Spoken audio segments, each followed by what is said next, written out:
Imagine trying not to think about something. Maybe it's a worry that keeps circling back, or an uncomfortable feeling you're determined to shake off. You tell yourself to stop, to focus on something else, to just be positive. And for a moment, maybe it works. But then the thought returns, often stronger than before, like a beach ball you've been holding underwater that finally slips from your grip and rockets to the surface. This isn't a failure of willpower. It's a predictable outcome of how human minds actually work, and it reveals why forcing positivity so often backfires in ways that feel almost cruelly ironic. The phenomenon has a name: ironic process theory. It was formalized by psychologist Daniel Wegner in the late 1980s, though the basic observation is old enough that Dostoevsky wrote about it in the 1860s. Wegner's most famous demonstration involved white bears. He asked participants to spend 5 minutes not thinking about a white bear and to ring a bell whenever the forbidden thought entered their mind. People rang the bell repeatedly. The instruction to suppress the thought seemed to make it more intrusive, not less.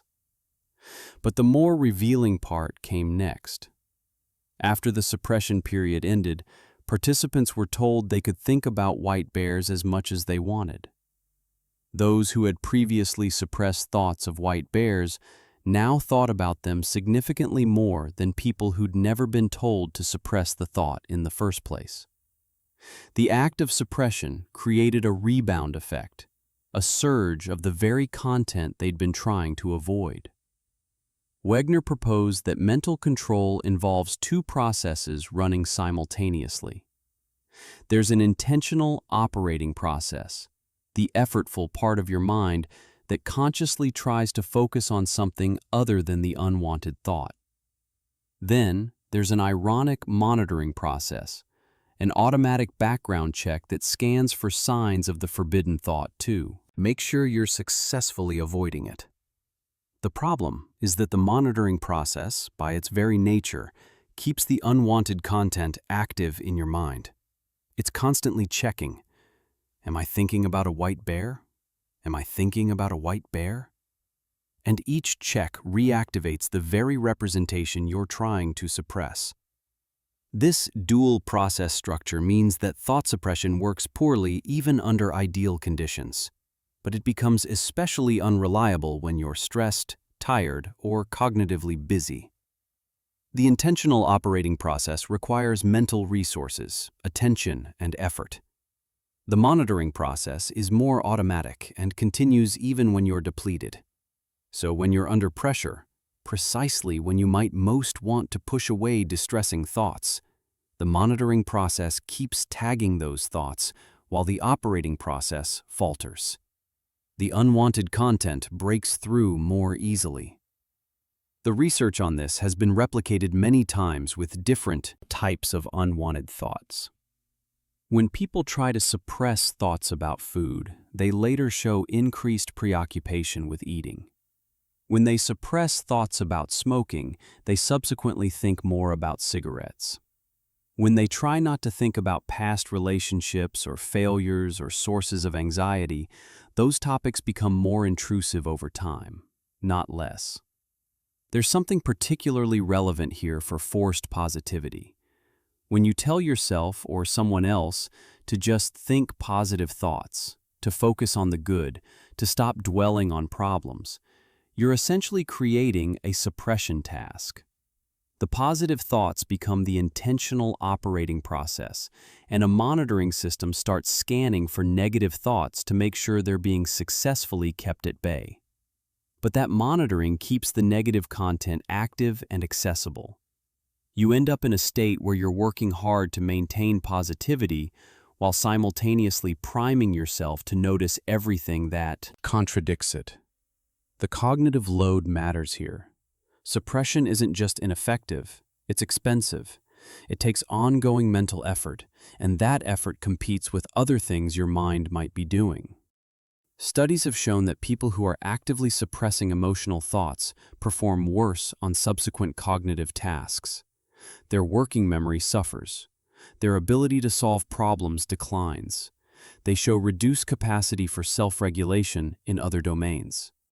There's a study where participants watched an upsetting film.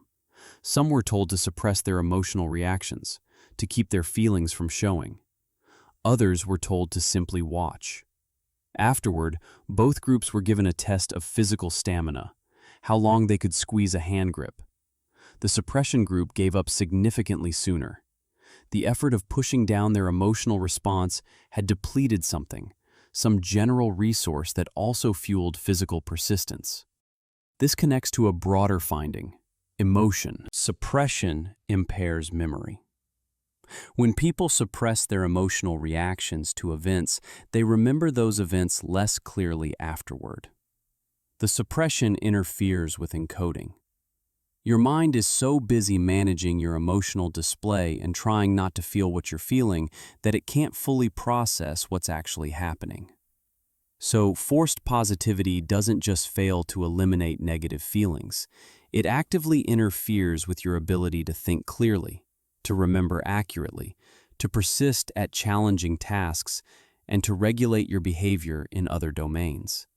It's a losing bargain. The social dimension adds another layer.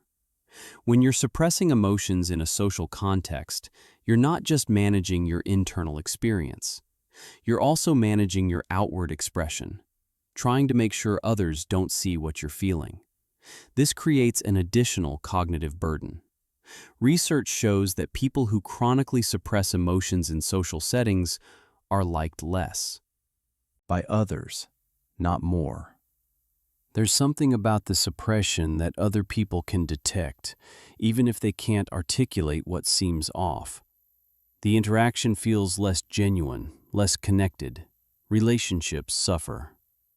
And here's where forced positivity intersects with ironic process theory in particularly troubling ways. If you're in an environment, a workplace, a family, a social circle, where there's pressure to maintain a positive facade, you're being asked to perform ongoing emotional suppression. The monitoring process runs constantly in the background, checking: am I showing negativity? Am I bringing others down? Am I failing to be grateful or optimistic or resilient enough? That monitoring keeps your distress highly accessible in your own mind, even as you work to hide it from others. The rebound effect means that when the suppression finally fails, when you can't maintain the positive front anymore, the negative emotions come back with accumulated force. People sometimes describe this as suddenly falling apart after holding it together for so long. It's not that the emotions were absent during the holding together period. They were being actively held down, which paradoxically kept them activated and prevented them from being processed or resolved. There's also evidence that the specific instruction to relax or feel better can trigger ironic effects. Studies on insomnia show that when people try hard to fall asleep, they often become more aroused and alert. The effort to relax produces tension. Similarly, when people are told they must feel happy or positive, the monitoring process scans for signs of unhappiness, and those signs become more salient. You notice every flicker of sadness or frustration or disappointment, because you're checking to make sure those feelings aren't present. This helps explain why environments that enforce positivity, that treat negative emotions as unacceptable or as signs of weakness, often produce the opposite of their intended effect. People in those environments don't become more positive. They become more anxious about their negativity, more vigilant about their internal states, more exhausted from the constant regulatory effort. The positive culture creates a backdrop of suppression, and suppression amplifies and entrenches the very emotions it's trying to eliminate. Wegener's later work explored the phenomenology of mental control more deeply. He noted that when suppression fails and unwanted thoughts break through, people often experience them as especially intrusive, as evidence that something is wrong with them. The thoughts feel more alien and uncontrollable, precisely because they're breaking through an active suppression effort.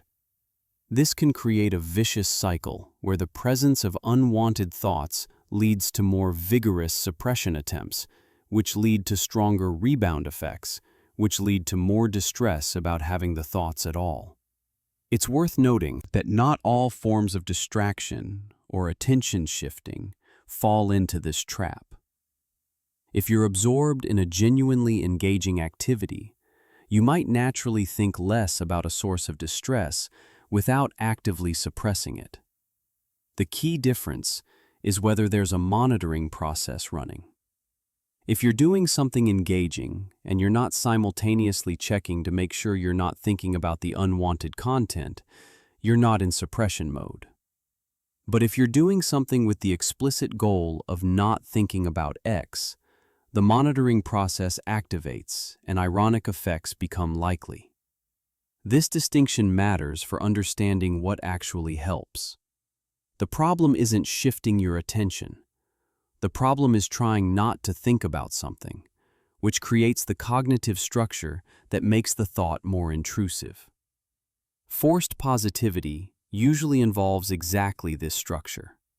An instruction to focus on positive content coupled with an implicit or explicit prohibition on negative content. That prohibition is what activates the monitoring and sets up the rebound. The research on this is consistent enough that it's become a foundational finding in cognitive psychology. Attempts at direct thought suppression are reliably counterproductive. The mind doesn't work like a file system where you can simply delete unwanted content. It works more like a network where trying to deactivate one node paradoxically requires keeping that node tagged and accessible so you can monitor whether it's successfully deactivated. The architecture guarantees failure. And this isn't just about fleeting thoughts. The same principles apply to emotions, which are more complex but still subject to ironic processes. When you try to suppress an emotion, to force yourself not to feel it, you create a monitoring process that keeps checking for signs of that feeling. The feeling remains active and accessible. The suppression doesn't eliminate the emotion. It just prevents you from acknowledging or processing it, while simultaneously making it more likely to intensify and intrude. There's a particular kind of social interaction that leaves people feeling worse despite its ostensibly helpful intent. Someone shares a difficulty, a loss, a disappointment, a struggle, and the response comes quickly. At least you have your health, or everything happens for a reason, or just stay positive, or look on the bright side. The words are meant to comfort, but they often land differently. They create distance rather than connection. They communicate that the original feeling wasn't acceptable, that it needs to be corrected or reframed or dismissed. This pattern has come to be called toxic positivity, and while the term is relatively recent, the phenomenon is old. It's the insistence that people should maintain a positive mindset regardless of circumstances, that negative emotions are obstacles to be overcome rather than information to be understood, that optimism is always more helpful than acknowledgement of difficulty. The word toxic might seem strong, but research on emotional validation and invalidation suggests the term is justified. When people's emotional experiences are dismissed or minimized, even with good intentions, there are measurable psychological costs. Emotional validation is the process of recognizing and accepting another person's emotional experience as real and understandable. It doesn't mean you agree with their interpretation or that you think their response is the only reasonable one. It means you communicate that their feelings make sense given their perspective and experience, that those feelings are legitimate, that the person isn't wrong or broken for having them. Invalidation is the opposite. It's the message that someone's feelings are incorrect, inappropriate, exaggerated, or unwarranted. and it turns out that invalidation, especially chronic invalidation, is associated with a range of negative outcomes. It predicts higher levels of anxiety and depression. It undermines self-trust, the sense that you can rely on your own perceptions and judgments. It damages relationships and creates emotional distance between people. Marsha Linehan, who developed dialectical behavior therapy, identified invalidating environments as a core factor in the development of emotion regulation difficulties. She was particularly interested in how some people seem unable to modulate their emotional responses, how they experience emotions as overwhelming and unmanageable. Her work suggested that growing up in an environment where your emotional responses are consistently treated as wrong or excessive teaches you that your internal experience can't be trusted. You learn to doubt your own feelings, but you don't learn how to actually regulate them. The feelings still arise, but you lack confidence in your ability to understand or manage them. Toxic positivity functions as a form of invalidation. When someone responds to your distress with a quick pivot to the positive, the implicit message is that your distress is unnecessary or that you're choosing to focus on the wrong things. The subtext is that if you were thinking correctly, you wouldn't feel this way. This creates a particular kind of isolation because you're not only dealing with the original difficulty, you're also dealing with the sense that your response to that difficulty is somehow deficient. There's research showing that people who receive invalidating responses to their emotions experience increased physiological arousal rather than the calming that might come from genuine support. In one study, participants discussed a stressful event while being monitored for heart rate and other indicators of stress. When the listener responded with invalidation, participants' stress markers increased. When the listener validated their experience, stress markers decreased. The body registers invalidation as a threat or a dismissal, not as comfort. The social costs extend beyond the immediate interaction. People who frequently encounter toxic positivity tend to withdraw. They stop sharing their struggles because they've learned that doing so leads to responses that feel dismissive or unhelpful. This creates a cycle of isolation where people manage difficulties alone, deprived of the social support that might actually help, because the available support comes packaged with invalidation. There's also a performative element to toxic positivity that creates problems in social groups. When a culture develops around the expectation of relentless positivity, people begin performing positivity for each other, and everyone becomes invested in maintaining the performance. Expressing genuine difficulty becomes a violation of the group norm, something that threatens the collective mood. This can be especially pronounced in workplace cultures or online communities that emphasize good vibes only or positive energy. The paradox is that these environments often become more anxious and less genuinely positive than spaces where negative emotions are allowed.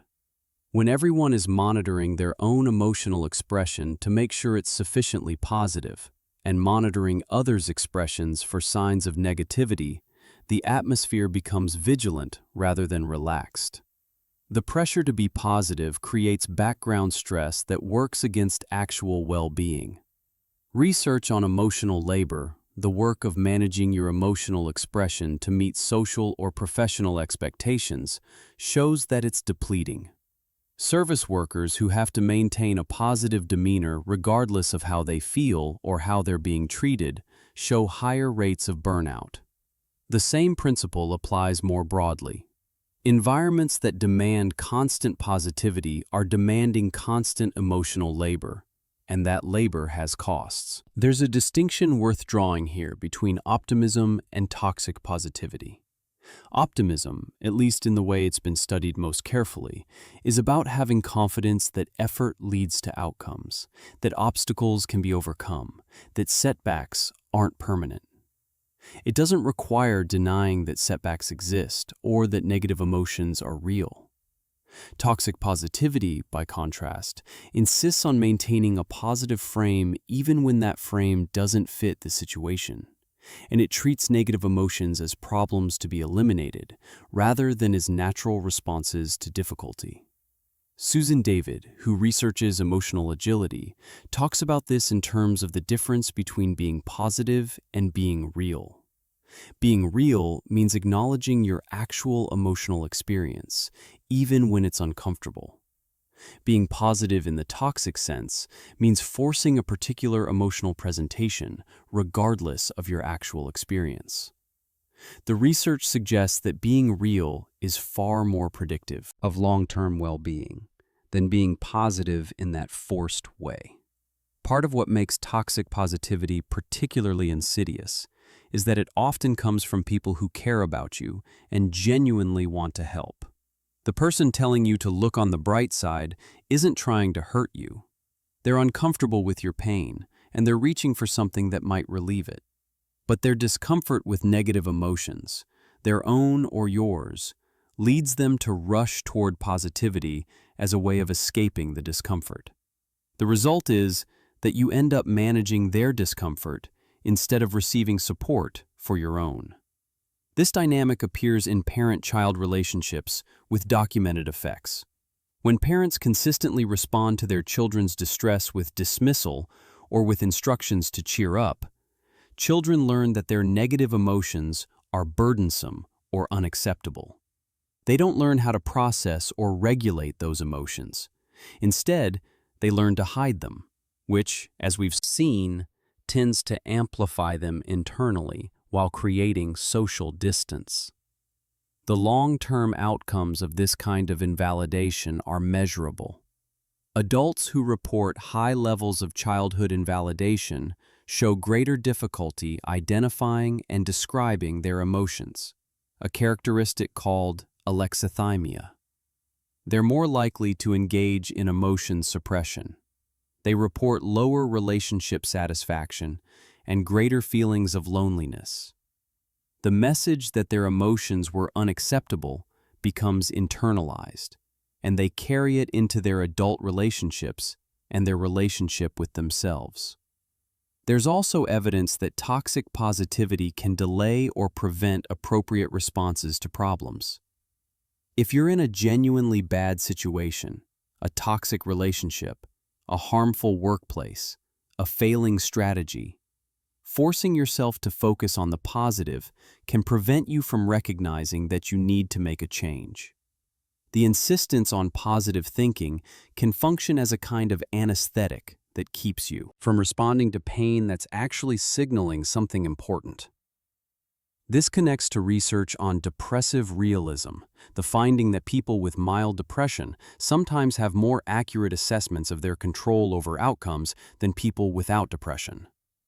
The implication isn't that depression is good, but that relentless positivity can involve distortion, an overly optimistic view that doesn't match reality. Sometimes accurate perception means recognizing that things are difficult, that you have limited control, that a situation is genuinely bad. Forcing positivity in those contexts means forcing inaccuracy. The alternative to toxic positivity isn't toxic negativity. It's not about wallowing or catastrophizing or encouraging people to focus exclusively on what's wrong. The alternative is emotional validation combined with genuine problem solving when problem solving is possible. It's the acknowledgement that negative emotions are real and legitimate, followed by support in moving through them or addressing their causes.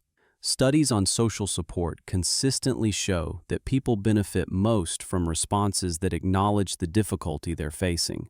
The most helpful friends aren't the ones who tell you everything will be fine.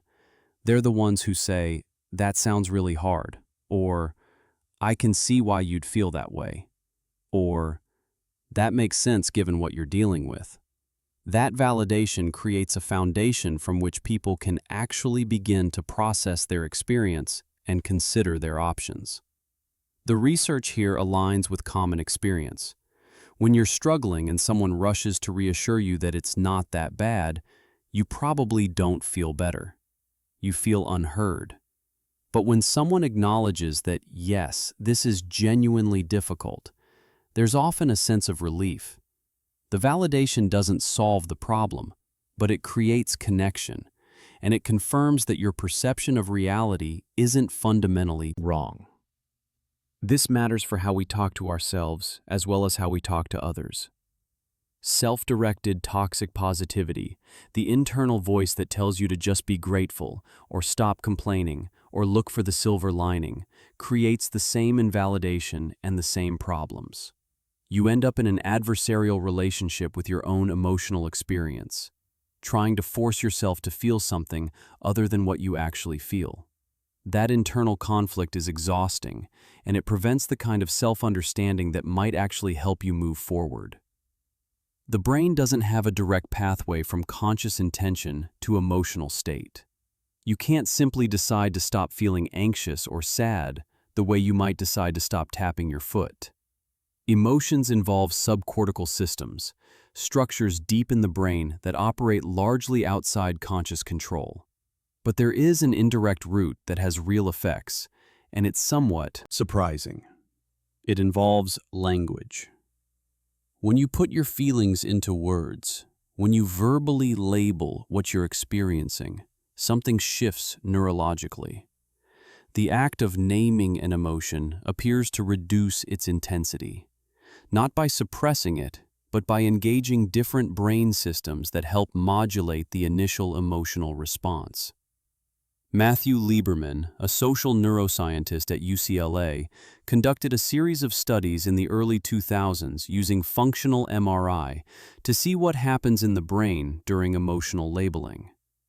Participants were shown images of faces expressing strong emotions, fear or anger, stimuli that typically activate the amygdala, a brain region central to threat detection and emotional arousal.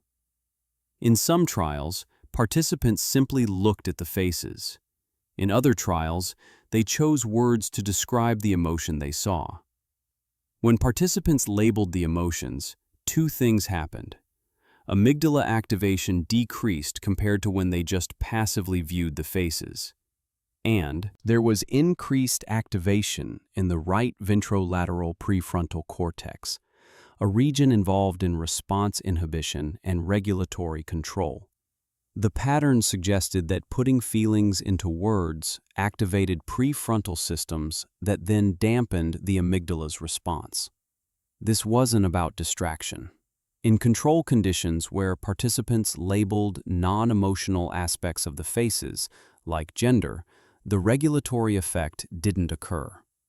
There was something specific about labeling the emotion itself that produced the dampening effect. Lieberman called this phenomenon affect labeling, and subsequent research has replicated and extended the finding. The effect occurs not just when you're labeling emotions in pictures, but when you're labeling your own emotional experiences. Writing about distressing events, particularly in ways that involve naming the emotions you felt, produces similar patterns of prefrontal engagement and reduced amygdala reactivity. The mechanism seems to involve symbolic processing. When you translate a feeling into language, you're engaging systems that represent experience abstractly. That engagement appears to create psychological distance from the raw emotional response. You move from experiencing the emotion to observing and categorizing it, and that shift in perspective allows regulatory systems to modulate the response. There's an important nuance here. The labeling has to be relatively accurate and specific. Just slapping any word on a feeling doesn't produce the same effect as finding language that genuinely captures what you're experiencing.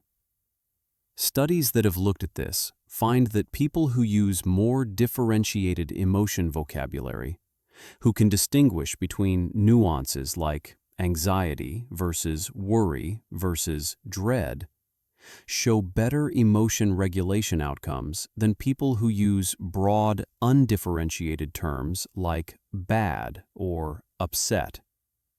This connects to work by Lisa Feldman Barrett on emotional granularity, the ability to construct precise emotional experiences using a rich vocabulary. Barrett's research shows that people with high emotional granularity, who make fine-grained distinctions between emotional states, show lower levels of depression and anxiety. They're also less likely to engage in problematic coping behaviors like binge drinking or aggression when distressed. The proposed reason is that precise labeling gives you more information about what you're feeling and why, which allows for more targeted responses. If you know you're feeling resentful rather than just angry, you have more information about what happened and what might help. If you can distinguish between guilt and shame, you can respond differently to each. The granularity makes the emotion more comprehensible and therefore more manageable. Affect labeling also appears to reduce defensive responses. In studies where people write about traumatic or distressing experiences and explicitly name their emotions, they show improved immune function in the weeks following the writing. They make fewer visits to doctors. They report better mood and fewer intrusive thoughts about the event. The mechanism isn't entirely clear, but the pattern suggests that labeling facilitates some kind of processing or integration that allows the experience to be encoded in a way that's less physiologically disruptive. James Pennebaker, who pioneered much of this research on expressive writing, proposes that putting experiences into words helps create a coherent narrative. Traumatic or overwhelming events often lack narrative structure. They're fragmented, disorganized, intrusive. The act of writing about them, particularly in ways that connect events with emotions and emotions with outcomes, imposes structure.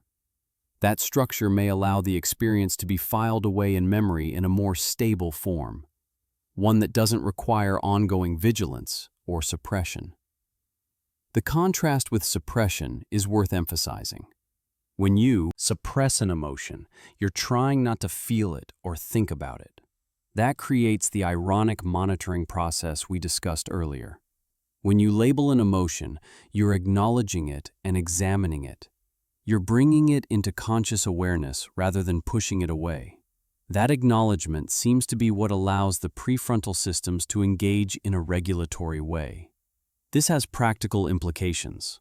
One of the most robust findings in emotion regulation research is that acceptance-based strategies, where you acknowledge your emotional experience without trying to change it, tend to work better than suppression-based strategies. Affect labeling is a form of acceptance. You're accepting that the emotion is present and you're describing it accurately. That acceptance, paradoxically, leads to reduction in the emotion's intensity. There's also evidence that talking about emotions with other people amplifies the affect labeling effect. When you describe your feelings to someone else, you're not just labeling for yourself, you're creating a shared understanding. The social dimension adds validation, which, as we've discussed, has its own regulatory benefits. The combination of labeling and social sharing appears to be particularly effective at helping people process difficult experiences. But the social context has to be right. If you're labeling your emotions and the listener responds with invalidation or toxic positivity, the benefits diminish. The regulatory effect of affect labeling seems to require that the labeling be received and accepted, not dismissed or corrected. This is part of why toxic positivity is so problematic. It doesn't just invalidate the emotion, it interferes with the labeling process that might help regulate it. One interesting finding is that affect labeling works even when the emotion itself doesn't change much subjectively. People who engage in affect labeling report that their feelings remain present, but they describe feeling more able to manage them. The labeling doesn't make the emotion disappear, but it makes it more tolerable, less overwhelming. This aligns with acceptance-based approaches that aim not to eliminate negative emotions, but to change your relationship with them. There's also research showing that affect labeling can prevent escalation. When people label their emotions early, when the feelings are still relatively mild, those emotions are less likely to intensify into more severe distress. The labeling seems to interrupt the amplification loops that can turn irritation into rage or worry into panic. It's a form of early intervention at the neural level. The developmental aspect is significant. Children who are taught to label their emotions, whose parents help them find words for what they're feeling, show better emotion regulation as they grow. The practice of labeling becomes a tool they can use independently. Conversely, children who grow up in environments where emotions aren't discussed or named have more difficulty regulating their emotional responses later in life. This doesn't mean you should be constantly narrating your emotional state. The effect seems to come from deliberate, reflective labeling, not from casual or habitual commentary. It's about pausing when you notice a strong feeling and taking a moment to identify it specifically. What exactly am I feeling right now? Is it frustration or disappointment or something else? That brief reflective process is what engages the regulatory systems. There's something counterintuitive here that runs directly against forced positivity.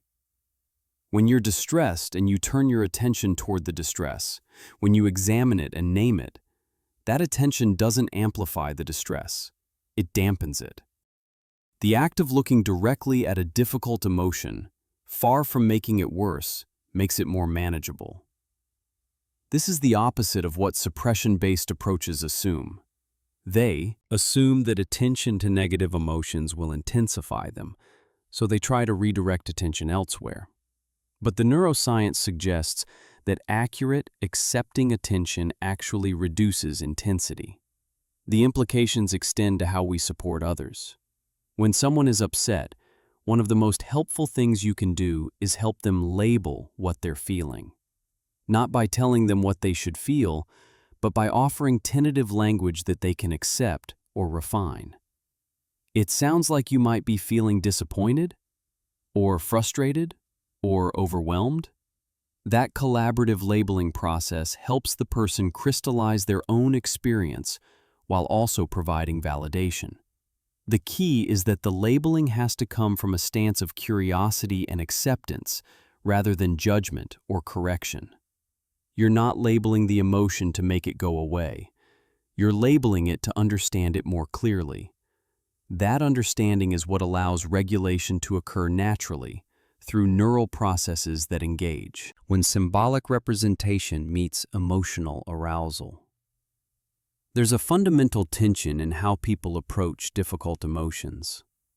On one side is the impulse to get rid of them, to fight against feelings of anxiety or sadness or anger until they subside. On the other side is a different stance entirely, one that seems almost paradoxical at first. It involves accepting that the difficult feelings are present without giving up on living according to your values. This approach has been formalized into a therapeutic model with substantial empirical support, and it reveals why forced positivity fails, while a seemingly passive stance can lead to meaningful change. Acceptance and commitment therapy, usually called ACT, was developed by Stephen Hayes in the 1980s and has since become one of the most thoroughly researched approaches to psychological flexibility. The model rests on a core observation. Much of human psychological suffering comes not from negative emotions themselves, but from attempts to avoid or control them. Hayes calls this experiential avoidance, and he argues that it's a central feature of psychopathology. Experiential avoidance is the unwillingness to remain in contact with difficult internal experiences, thoughts, feelings, memories, sensations, and the actions people take to alter the form or frequency of those experiences or the contexts that occasion them. It's not just suppression, though suppression is one form. It includes distraction, substance use, compulsive behaviors, and cognitive strategies aimed at making uncomfortable feelings go away. The problem with experiential avoidance is that it narrows your life. When you organize your behavior around avoiding certain feelings, you start avoiding the situations that might trigger those feelings. If you're anxious about social judgment, you might avoid social situations. If you're afraid of failure, you might avoid challenges. If you're uncomfortable with vulnerability, you might avoid close relationships. The avoidance works in the short term. You don't feel the uncomfortable emotion right now, but it prevents you from engaging in activities that matter to you. ACT proposes an alternative called acceptance, though the word can be misleading. Acceptance here doesn't mean resignation or approval. It doesn't mean you like the difficult feelings or that you think they're good. It means you're willing to have them present while you do what matters to you. You're not organizing your life around making them go away. This connects to values, the second major component of ACT. Values are chosen life directions, domains like relationships, creativity, learning, contribution, where you want to invest your energy. They're different from goals in that they're never finished. You can't complete the value of being a caring partner or a curious learner. You can only continue acting in accordance with that value. The ACT model suggests that psychological health involves clarifying what you value and taking committed action toward those values, even when doing so brings up difficult feelings. The acceptance part makes the committed action possible. If you're willing to feel anxious, you can give the speech that matters to you. If you're willing to feel vulnerable, you can have the conversation you've been avoiding. If you're willing to feel disappointed, you can take the risk that might lead to something meaningful. This is psychological flexibility, the ability to be present with your experience as it is, while choosing behavior based on values rather than on emotion avoidance. Research on psychological flexibility shows that it predicts mental health outcomes across a wide range of conditions. People with higher psychological flexibility show lower levels of anxiety and depression, better stress management, and greater life satisfaction. The contrast with forced positivity is stark. Forced positivity is a form of experiential avoidance. It's an attempt to eliminate negative emotions, to make them go away by replacing them with positive ones. ACT suggests that this attempt is part of the problem, not the solution. The more you struggle against your internal experience, the more rigid and constricted your life becomes. There's research directly comparing acceptance-based strategies with suppression and distraction. In one study, participants were exposed to mild electric shocks while trying different emotion regulation strategies. Those instructed to accept their anxiety showed lower physiological arousal and reported less distress than those instructed to suppress their reactions.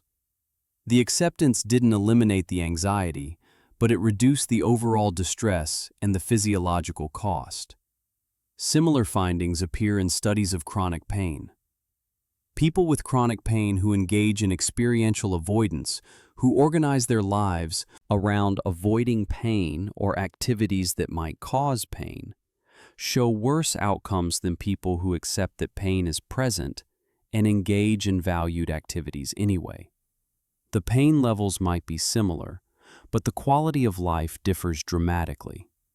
The acceptance-based approach doesn't reduce pain directly, but it prevents pain from controlling behavior. This raises a key point about what acceptance actually means in practice. It's not passive. It's not lying down and letting emotions wash over you with no response. It's an active choice to allow feelings to be present while you direct your attention and behavior toward what matters. It's the difference between being controlled by emotions and choosing your actions despite them. ACT includes specific techniques for developing this capacity.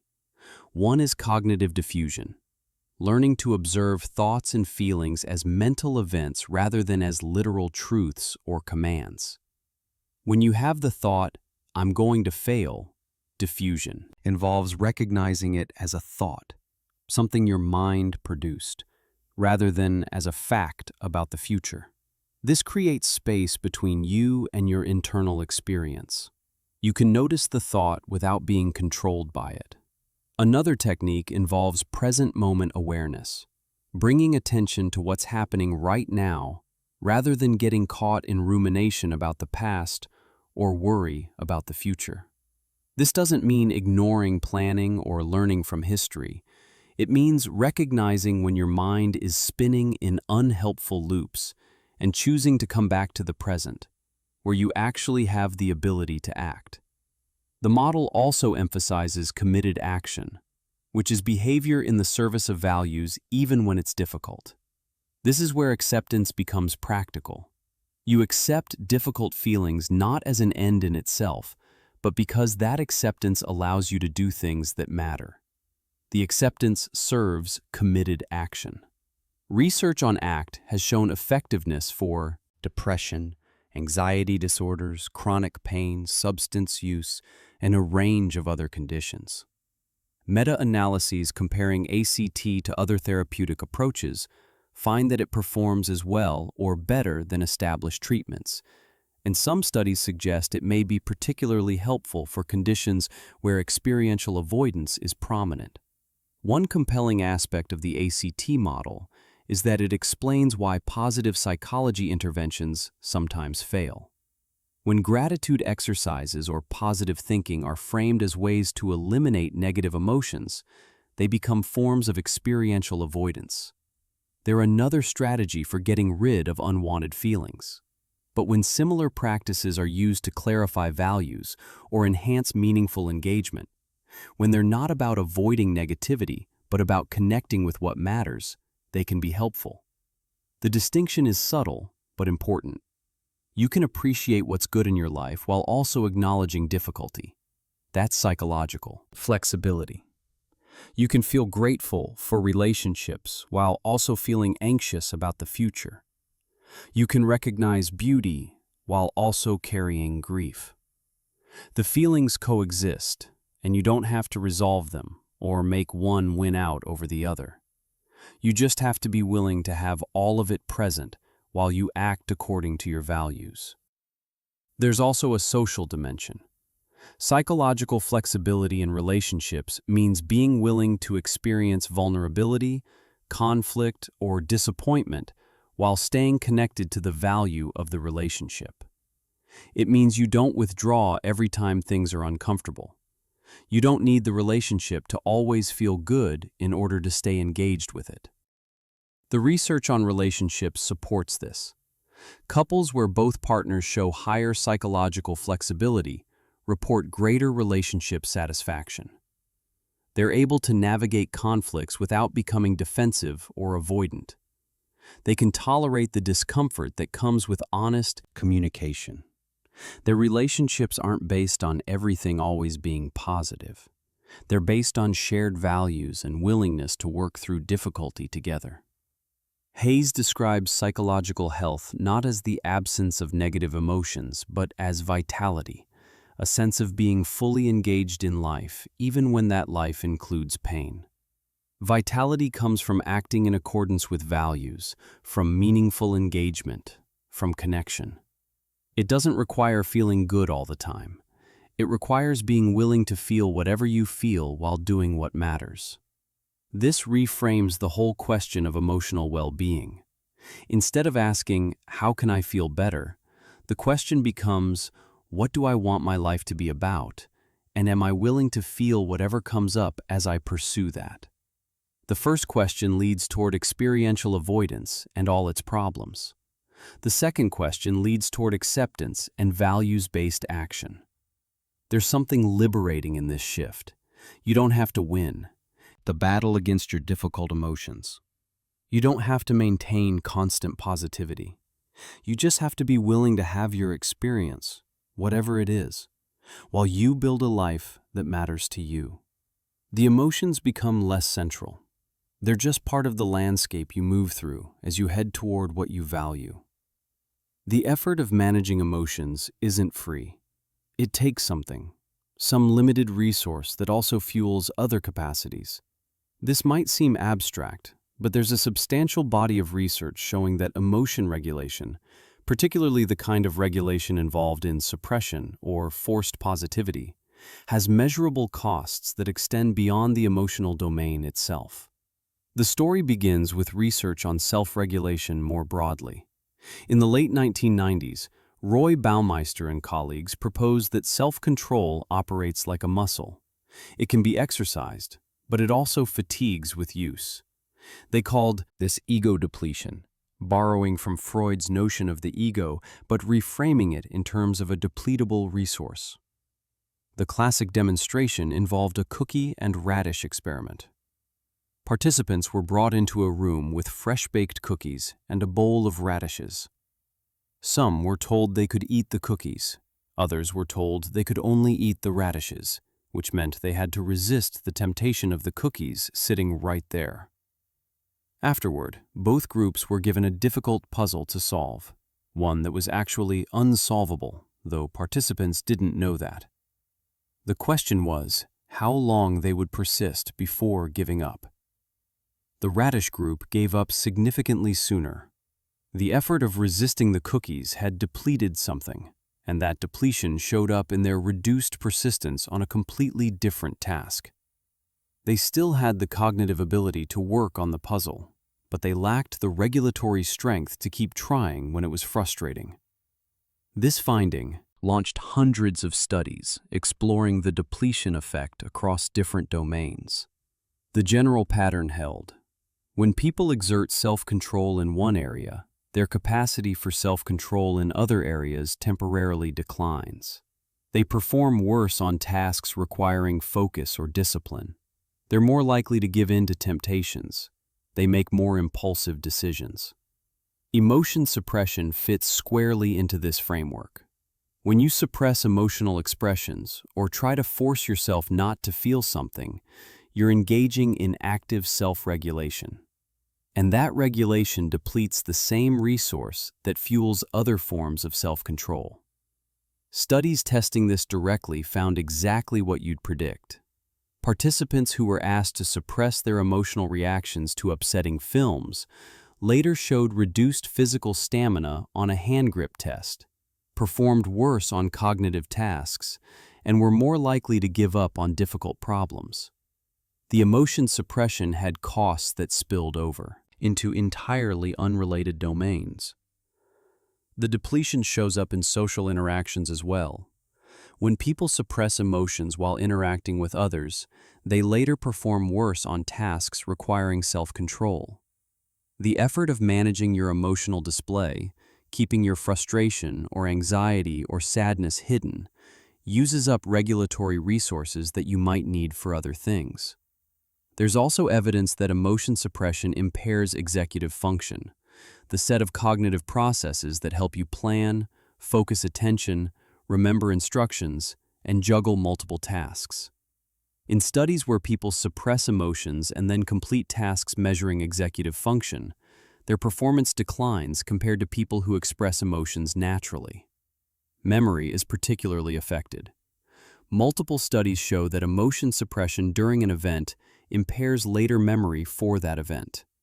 When you're working hard to control your emotional response, you're not fully encoding what's happening around you.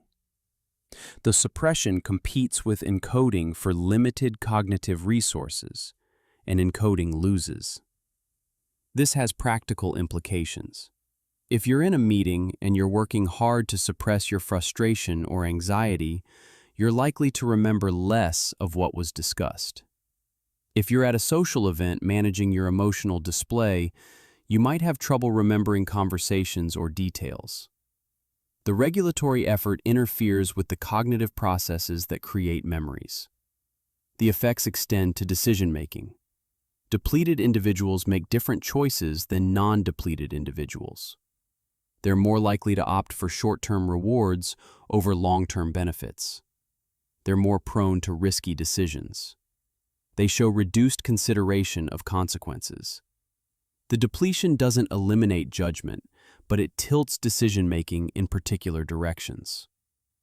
There's evidence that depleted individuals are also more vulnerable to persuasion and less able to resist influence. They accept weaker arguments and are more likely to comply with requests they might otherwise decline. The regulatory capacity that helps you evaluate information critically and assert your preferences gets compromised. Importantly, the depletion effects aren't equal across all emotion regulation strategies. Studies comparing different strategies show that suppression is particularly depleting, while other approaches are less so. Cognitive reappraisal, where you change how you think about a situation rather than trying to suppress your response to it, shows smaller depletion effects. And acceptance-based approaches, where you allow emotions to be present without trying to control them, show minimal or no depletion. This makes sense given what we know about how these strategies work. Suppression requires ongoing monitoring and active effort to prevent emotional expression. That's cognitively expensive. Reappraisal requires effort at the beginning as you reframe the situation, but once the reframe is in place, it doesn't require constant maintenance. Acceptance doesn't require active control at all, which is why it doesn't deplete regulatory resources. So, forced positivity, which typically involves suppression or effortful reframing, is particularly costly. You're spending regulatory resources to maintain the positive stance, and those resources aren't available for other things. Over time, if you're chronically forcing positivity, you're chronically depleted. You have less capacity for the self-regulation that other aspects of your life require. The social costs of this are worth considering. When you're depleted, you're more likely to be irritable, less patient, more prone to conflict. The effort you're putting into maintaining positivity might actually undermine your ability to interact positively with others. You might keep a smile on your face while becoming internally more reactive and less able to manage the small frustrations of social life. It's also worth noting that not everyone depletes at the same rate. Individual differences matter. People who are already stressed or who have limited regulatory capacity due to other demands deplete more quickly. Sleep deprivation accelerates depletion. Hunger affects it. The regulatory resource seems to be influenced by physiological state, which suggests it's not purely psychological, but has biological underpinnings. There's ongoing debate about the exact nature of this resource. Some researchers have proposed it involves glucose, that self-control is metabolically expensive and depletes blood glucose levels. Studies have shown that consuming glucose can partially restore regulatory capacity after depletion. But other work has challenged this, showing that the effects are more complex and that glucose alone doesn't fully explain the phenomenon. More recent models suggest that depletion might involve motivation and attention, rather than a strictly limited resource. The idea is that self-control efforts shift your motivation away from further effortful tasks. After you've exerted control, you're less motivated to do it again, and you shift toward more immediately rewarding options. This doesn't require a depletable resource, just a shift in what you're willing to do. Regardless of the precise mechanism, the practical outcome is consistent. Emotion suppression has costs.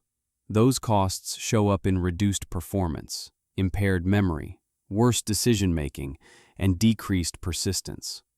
The costs aren't always obvious because they appear in different domains from where the suppression occurred, but they're real and measurable. This connects back to why acceptance-based approaches work. They don't deplete you. When you accept that an emotion is present without trying to control it, you're not using up regulatory resources.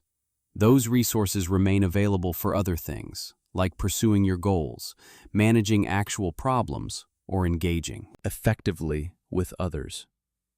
There's also evidence that some positive interventions can restore regulatory capacity. Acts of kindness, expressions of gratitude when they're genuine rather than forced, and meaningful social connection all seem to replenish rather than deplete. The key difference is whether the activity is effortful suppression or genuine engagement. Forced positivity depletes. Authentic positive engagement restores. The implications for how we structure our lives and workplaces are significant. Environments that demand constant emotion regulation, where people have to suppress their genuine responses to maintain a positive front, are creating conditions for chronic depletion. People in those environments will have less capacity for the actual work they're supposed to be doing. They'll be less creative, less resilient to setbacks, more prone to poor decisions. The alternative isn't to encourage emotional chaos where everyone expresses every feeling without consideration. It's to create environments where genuine emotional experiences are acceptable, where people don't have to spend continuous effort managing their emotional displays. That preservation of regulatory capacity makes everything else work better. The research on depletion also helps explain why people sometimes snap after extended periods of holding it together. They've been regulating continuously, using up resources faster than they can replenish them, until finally the capacity for regulation runs out. The emotions they've been suppressing break through, not because the emotions got stronger, but because the regulatory system is exhausted. Understanding this can change how we approach difficult periods. Instead of trying to maintain forced positivity through challenges, which depletes you, you might acknowledge the difficulty while directing your limited regulatory resources toward the specific actions that matter most. You accept the emotional reality, which costs nothing, and you use your regulatory capacity strategically for behavior that serves your values. There's a difference between feeling bad and being able to say exactly how you feel bad. That difference turns out to matter quite a lot.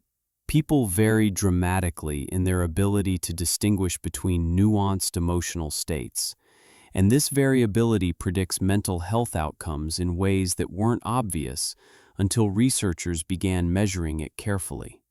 Lisa Feldman Barrett, who we've mentioned before, coined the term emotional granularity to describe this capacity. High emotional granularity means you can make fine-grained distinctions between similar emotional states. You don't just feel bad, you feel guilty or ashamed or embarrassed or disappointed or dejected, and you can tell which one you're experiencing. Low emotional granularity means your emotional experience is more global and undifferentiated. Things feel good or bad, pleasant or unpleasant, but the specificity isn't there. Barrett measured this by having people rate their emotions multiple times per day over weeks. She then looked at how much their ratings of different negative emotions correlated with each other. If someone's ratings of anxious, angry, sad, and frustrated all moved together, rising and falling in lockstep, that indicated low granularity. Those emotion words weren't distinguishing between different states for that person. If the ratings moved independently, if someone could be sad without being angry or frustrated without being anxious, that indicated high granularity. The findings were striking. People with high emotional granularity for negative emotions showed better mental health outcomes. They had lower levels of depression and anxiety. They were less likely to drink excessively when distressed. They were less aggressive when provoked. The ability to differentiate between emotional states seemed to be protective. Why would this be? Barrett's theory draws on her broader model of how emotions work. She proposes that emotions are constructed by the brain based on past experience, current context, and conceptual knowledge, including language.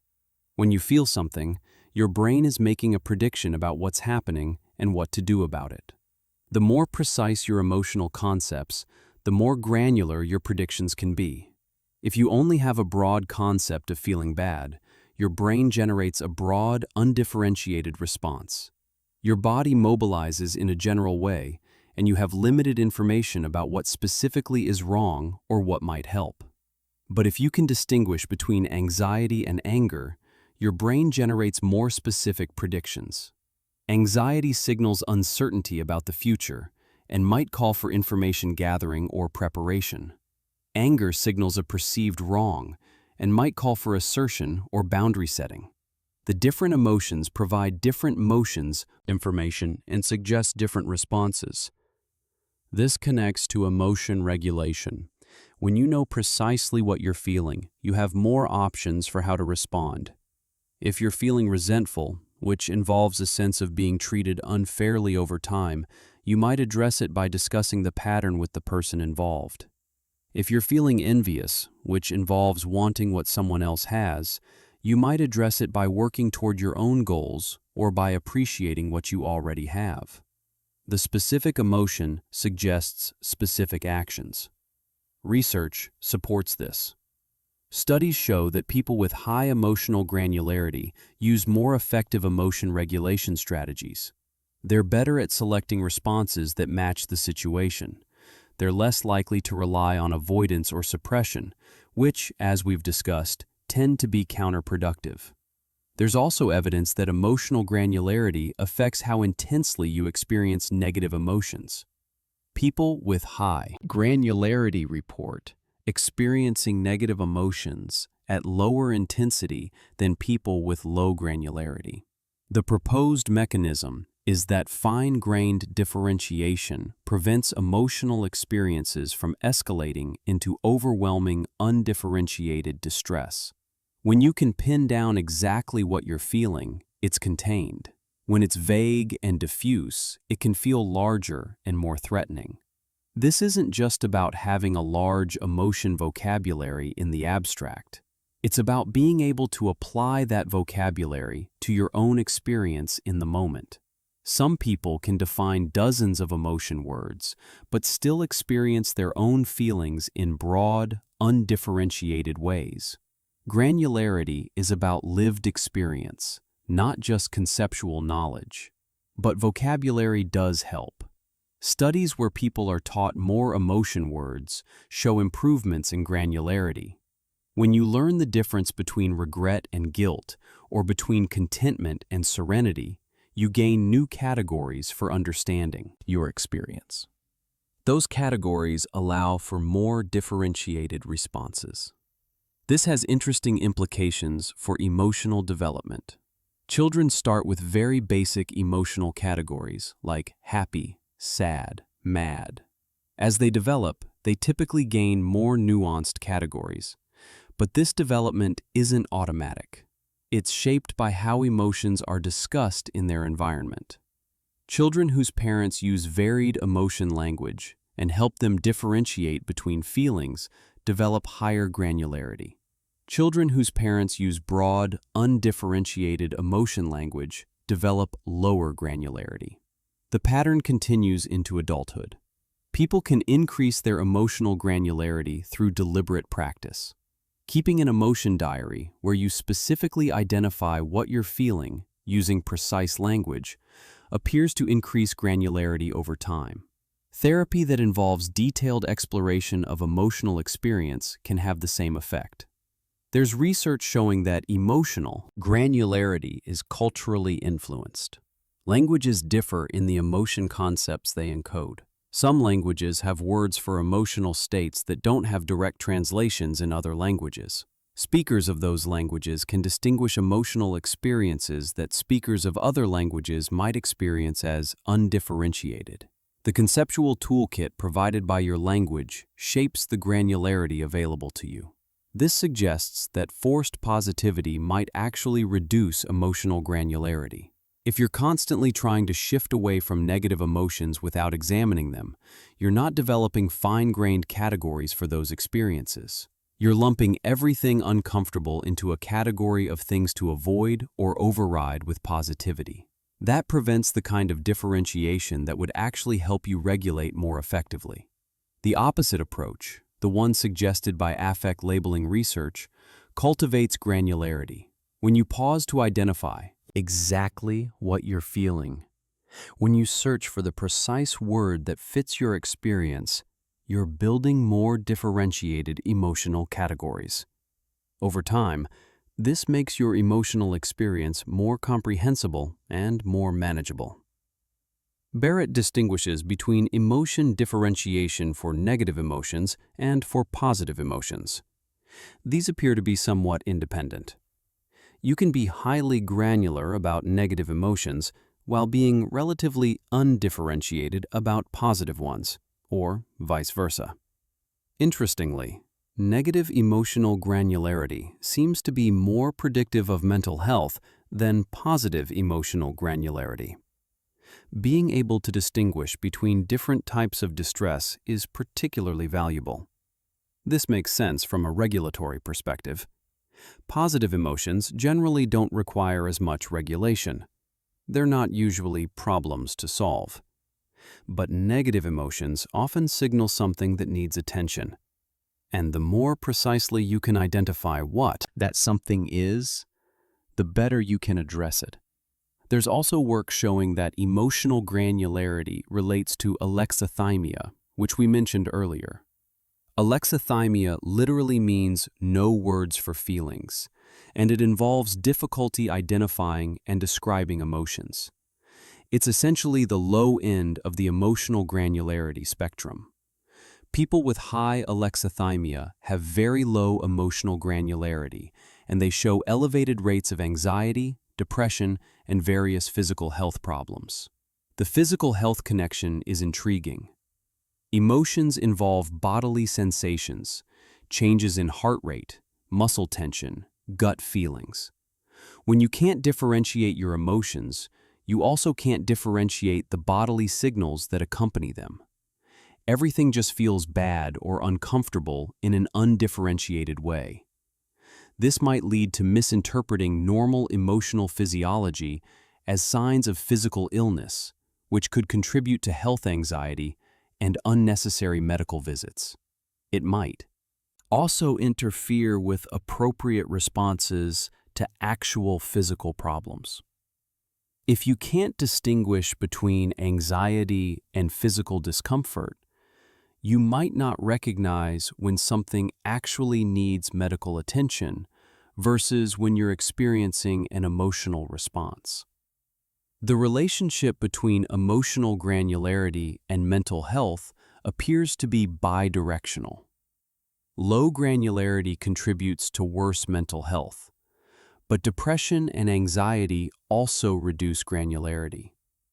When you're depressed, your emotional experience tends to become more globally negative and less differentiated.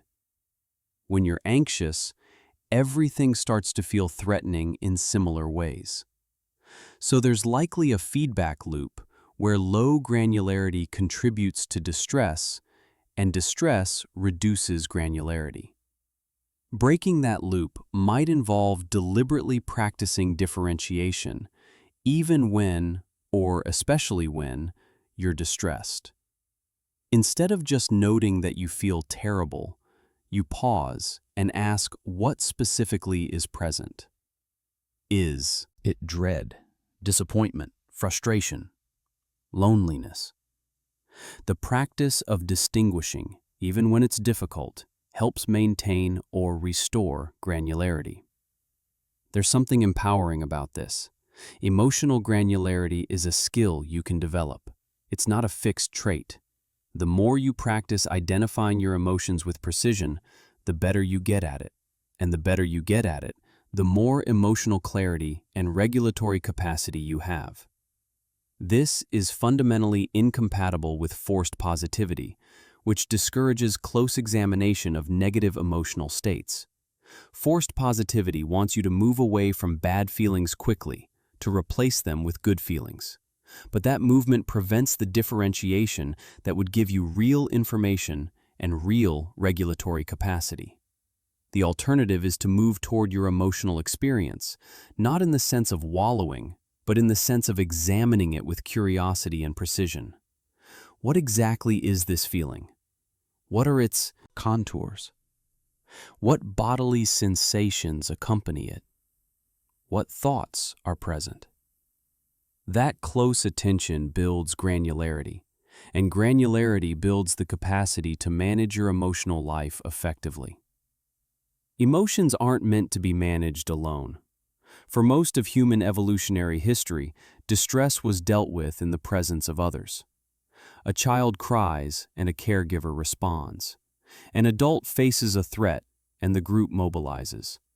Someone experiences loss and the community gathers. This social dimension of emotion regulation isn't optional or supplementary. It's fundamental to how human emotional systems develop and function. The term for this is co-regulation, the process by which one person's presence and responses help regulate another person's emotional state. It's most obvious in infancy. A baby becomes distressed and can't calm down on their own. The caregiver picks them up, rocks them, speaks soothingly, and the baby's arousal gradually decreases. The caregiver's regulated state helps regulate the baby's dysregulated state. But co-regulation doesn't end in childhood. Adults continue to rely on each other for emotional regulation throughout life. When you're upset and you talk to a friend who listens calmly, their calm presence helps regulate your arousal. When you're anxious and someone you trust expresses confidence, their confidence modulates your anxiety. The regulation happens between people, not just within them. Bernard Reframe, a Belgian psychologist, spent decades studying what he calls the social sharing of emotion. His research shows that after emotional events, particularly intense or negative ones, people have a strong tendency to talk about those events with others. This isn't random behavior. It's nearly universal across cultures. Within hours or days of an emotional experience, most people will have shared it with at least one other person, and often with several. The sharing serves multiple functions. It allows for validation, which we've discussed. It provides different perspectives. It can lead to practical help. But one of the primary functions appears to be emotional regulation itself. The act of describing your experience to an empathic listener reduces physiological arousal and distress. Studies measuring stress markers before and after emotional sharing show that sharing with a supportive listener reduces cortisol levels, lowers blood pressure, and decreases heart rate. The effect doesn't occur if you share with someone who's dismissive or distracted. The quality of the listening matters. But when the listening is genuinely engaged and empathic, the regulatory effect is measurable. This connects to attachment theory, which proposes that humans have an evolved need for secure emotional bonds. A core function of these bonds is affect regulation.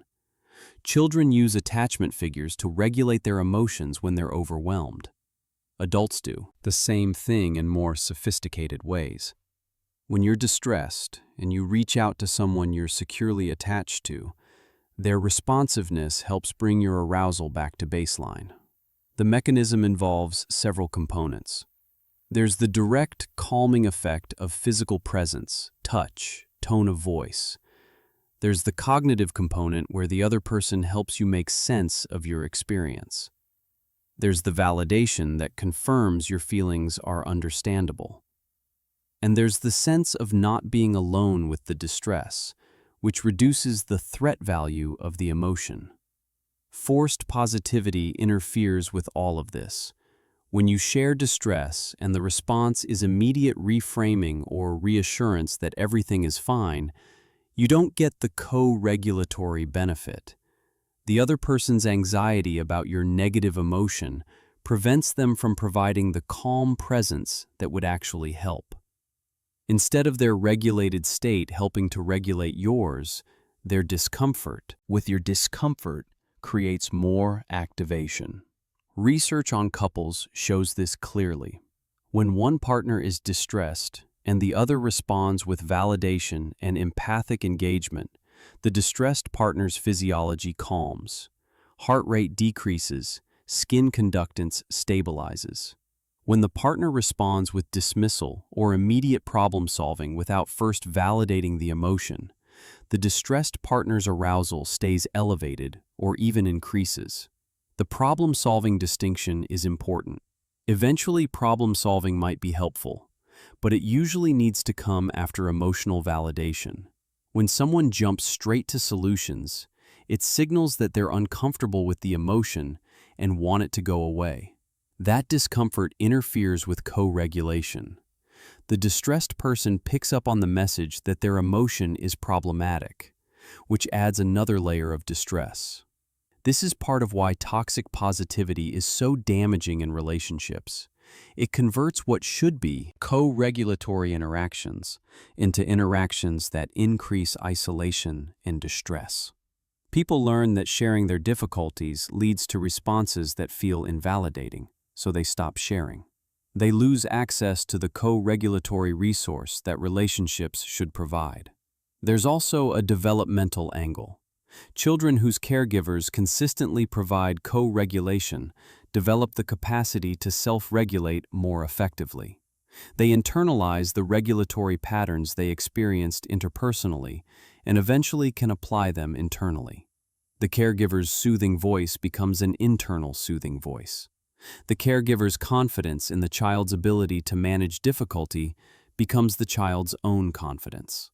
When caregivers respond to distress with forced positivity or dismissal, children don't get this co-regulatory experience.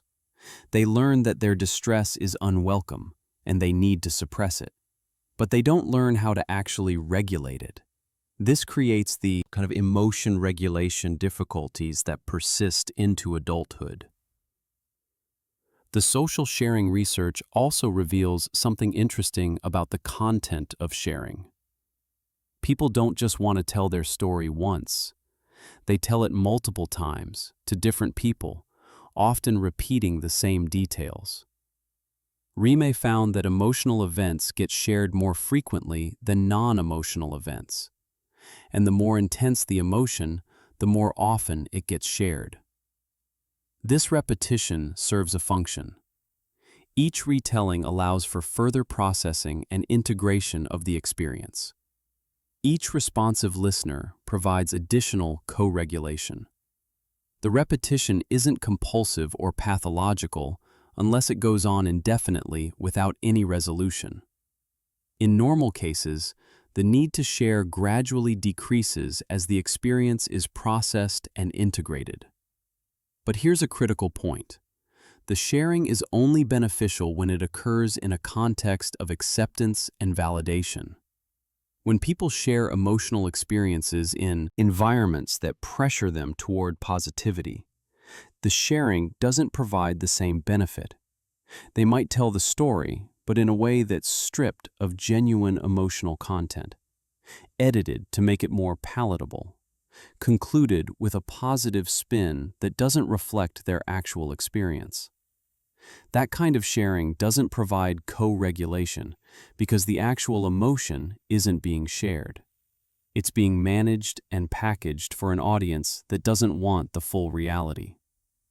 The regulatory benefit requires that you can share your authentic emotional experience and have it received without judgment or pressure to change it. There's research on what makes people effective at providing co-regulation. Empathy is obviously central. The ability to understand and resonate with another person's emotional state without being overwhelmed by it. But there's also a quality called affect tolerance.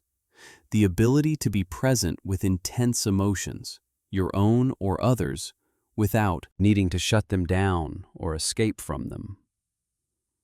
People with high affect tolerance can sit with someone who's deeply distressed without rushing to make it better. They can tolerate the discomfort of witnessing pain. This tolerance creates the safe space where co-regulation can occur. The distressed person feels that their emotion is acceptable, that it's not too much, that they're not burdening the other person. Affect intolerance, by contrast, leads to exactly the kinds of responses associated with toxic positivity. When you can't tolerate another person's distress, you try to fix it quickly or redirect them toward positivity. Your own discomfort drives your response, not their need. The interaction becomes about managing your anxiety about their emotion rather than about supporting them. This doesn't mean you should have no boundaries or that you should let others dump unlimited distress on you. Co-regulation works best when it's reciprocal, when both people in a relationship can sometimes be the regulated one and sometimes be the regulating one. And it works best when there's some proportion between the distress and the support available. But within those boundaries, the capacity to be present with difficult emotions is what makes co-regulation possible. There's also evidence that the co-regulatory benefit extends beyond the immediate interaction. People who have reliable access to co-regulation, who have relationships where they can share distress and receive validation, show better baseline emotion regulation even when they're alone. It's as if the internalized experience of being supported improves their autonomous regulatory capacity. This might explain why social isolation is such a strong predictor of mental health problems. Without access to co-regulation, people have to manage all their emotional distress independently, which is more difficult and less effective. The capacity for self-regulation develops through and is sustained by co-regulatory relationships. The implications for how we support each other are profound. One of the most valuable things you can offer someone who's struggling isn't advice or reassurance or positive reframing. It's your regulated presence and your willingness to validate their experience. That simple offering provides co-regulation that helps them manage what they're facing far more effectively than forced positivity ever could. Not all emotion regulation strategies are created equal. Some reduce distress in the moment but create problems later. Others require effort up front but lead to better outcomes. Understanding the distinction helps explain why forced positivity often backfires and what genuinely helps instead. James Gross, a psychologist at Stanford, developed what's called the process model of emotion regulation. The model maps out the timeline of an emotional response and identifies different points where regulation can occur. The key insight is that when you intervene in the emotion generation process matters as much as how you intervene.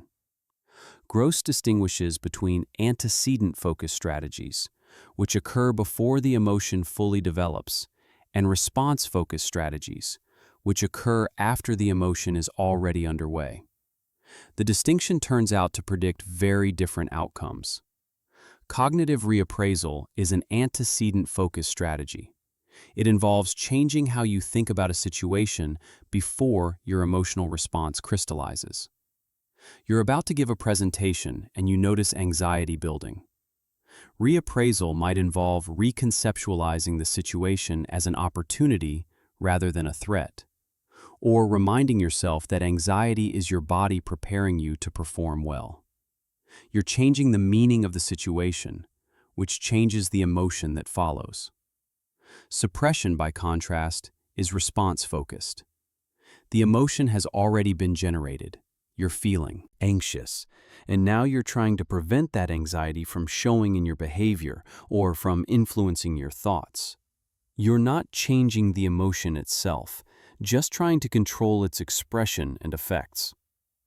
Gross and colleagues conducted numerous studies comparing these strategies, and the pattern is consistent. Reappraisal works better than suppression across multiple outcomes. People instructed to use reappraisal report less negative emotion and show less physiological activation than people instructed to suppress. They remember events better. They don't show the same depletion effects, and they're rated as more socially engaged by interaction partners. Suppression, meanwhile, has the problems we've already discussed. It requires ongoing effort. It impairs memory. It interferes with social connection. It depletes regulatory resources. The emotion often remains present internally, even when it's hidden externally, so you're paying the cost of suppression without actually eliminating the emotion. But here's where it gets more nuanced.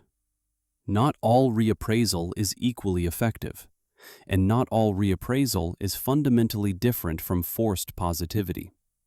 The distinction comes down to whether the reappraisal is genuine or performative, whether it reflects a shift in understanding or just a shift in framing that you're imposing without believing it.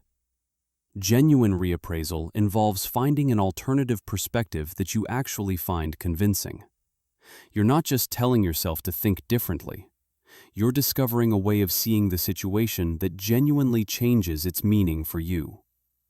This kind of reappraisal can occur spontaneously when someone offers you a perspective you hadn't considered and it clicks. Or it can occur through deliberate reflection where you work to understand a situation more fully. Performative reappraisal is when you tell yourself the positive interpretation without actually believing it.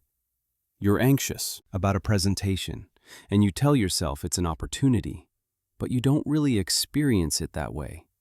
You're just trying to make yourself think more positively. This is closer to suppression than to genuine reappraisal.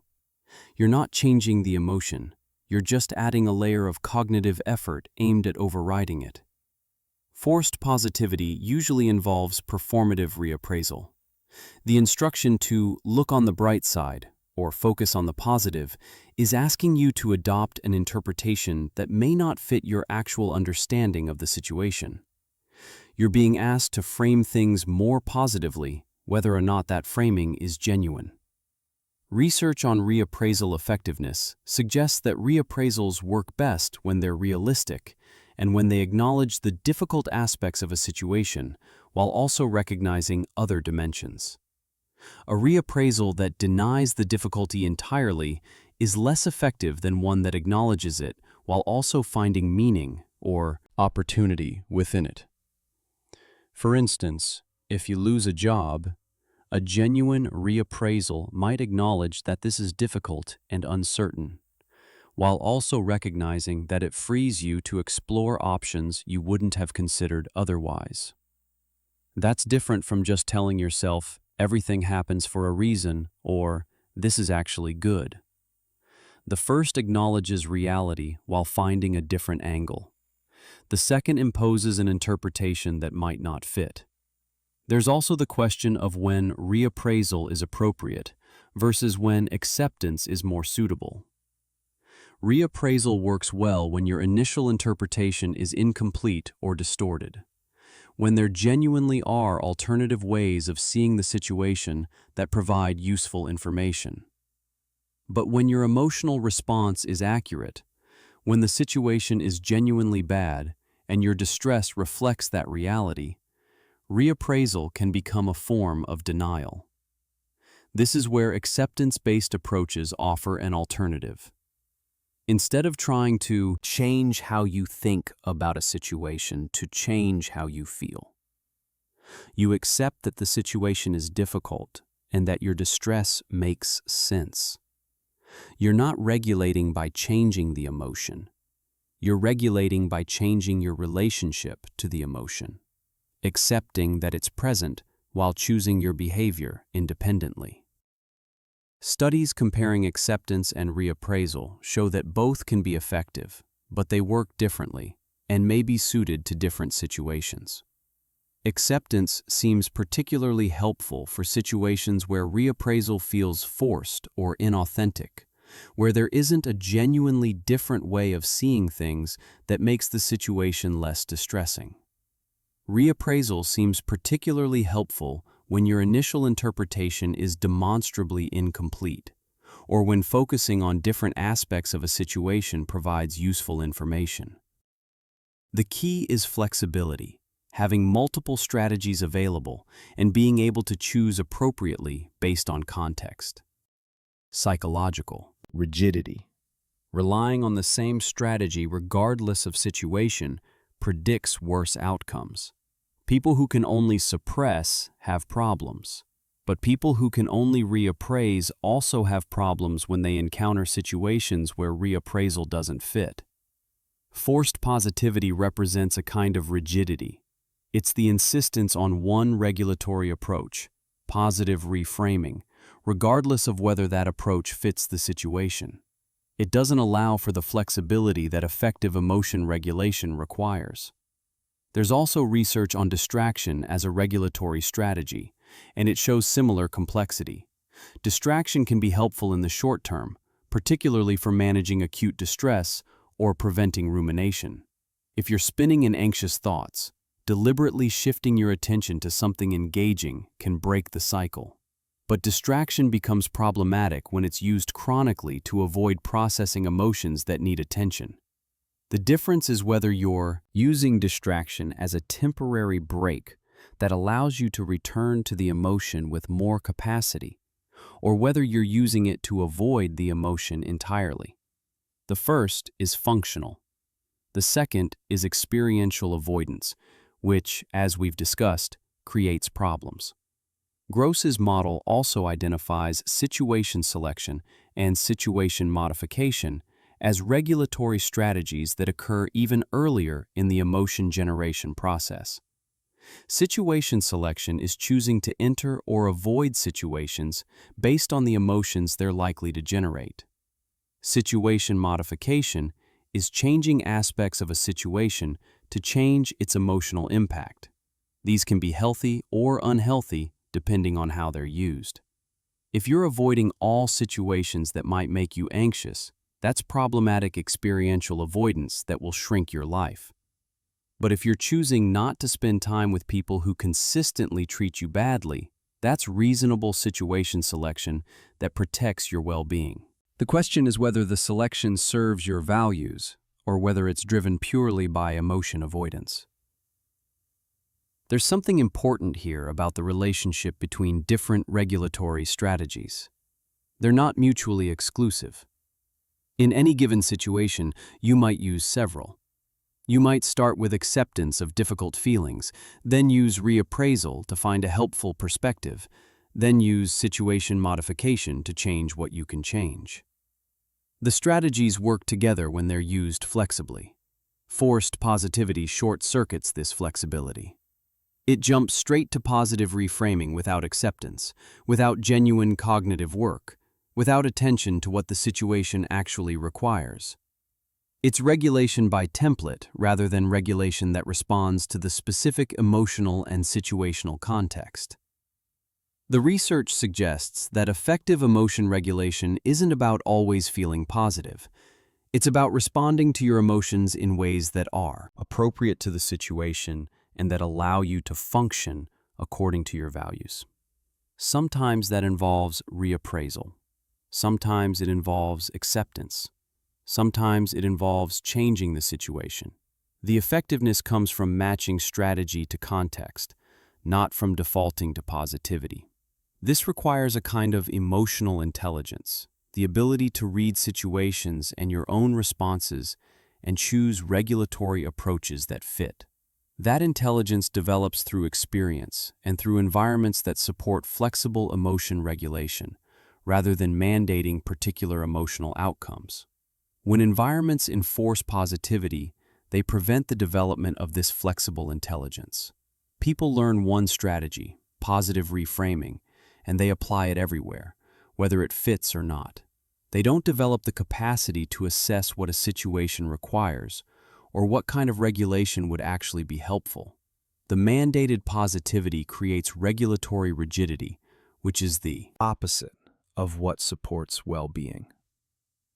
There's a particular kind of transformation that some people experience after terrible events. Not everyone, and not through some automatic process, but often enough that researchers have documented it systematically. People who face trauma, loss, serious illness, or other profound difficulties sometimes report that the experience changed them in ways they value. They describe deeper relationships, greater appreciation for life, increased personal strength, or clearer sense of purpose. This phenomenon is called post-traumatic growth. The term was coined by Richard Tedeschi and Lawrence Calhoun in the mid-1990s. They weren't claiming that trauma is good or that suffering is necessary for growth. They were observing that some people, in the aftermath of terrible experiences, develop in ways they wouldn't have otherwise. The growth doesn't erase the trauma or make it worth it. Both the suffering and the growth coexist. This is important because post-traumatic growth is sometimes misused to justify forced positivity. People are told to look for the silver lining in their suffering, to focus on what they're learning, to be grateful for the growth. That misses the entire point of what the research actually shows. Tedeschi and Calhoun's work reveals that growth doesn't come from positive thinking about trauma. It comes from struggling with the reality of what happened. They call this deliberate rumination, the effortful processing of traumatic experience where you work to make sense of what happened and integrate it into your understanding of yourself and the world. This is different from intrusive rumination, the kind where thoughts about the trauma invade unbidden and distressingly. Intrusive rumination is associated with worse outcomes. It's the thought suppression rebound effect, the unwanted intrusion of material you're trying not to think about. Deliberate rumination is intentional engagement with the experience, trying to understand it and what it means. The distinction matters because growth requires that you actually confront what happened. You can't skip over the difficulty to get to the positive outcome. The growth emerges through the process of grappling with the difficulty, not by avoiding it or reframing it away. Research shows that people who report post-traumatic growth also report ongoing distress about what happened. The growth and the suffering aren't sequential stages where growth replaces suffering. They exist simultaneously. You can experience genuine growth in some domains while still carrying pain about what happened.